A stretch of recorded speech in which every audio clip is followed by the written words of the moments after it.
বিসমিল্লাহির রহমানির রহিম। আজ 21/11/2024। আমি যেখানে আছি এটা হচ্ছে আমাদের বাড়ির পিছনে।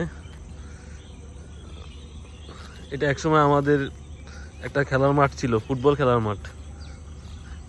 আমাদের সেরা ম্যাচ খেলাগুলো আমরা এখানে খেলছি। এখানে ক্রিকেট খেলা হয়েছিল। এটা আমাদের বাড়ির পিছনের অংশ। সামনে হচ্ছে সর্দার বাড়ি, এটা হচ্ছে সীতারাম বাড়ি, আমি যেখানে ক্যামেরা ধরছি। আর ওইদিকে আছে, রাস্তার ওইদিকে আছে, পশ্চিমে আছে মসজিদালা বাড়ি। আমাদের খেলার মাঠে এখন প্রজেক্ট হয়ে গেছে, মাছ আছে এখানে।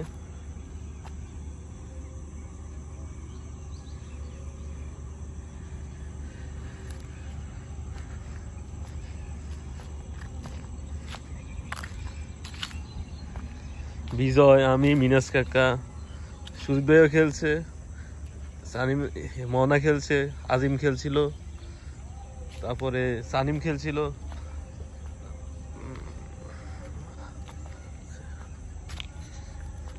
আমাদের পলাশ কাকাও খেলছে, মহৎ কাকাও খেলছে, মিকা তো 2-1বার খেলছে, বিপ্লব খেলছে, রাতুলও খেলছে,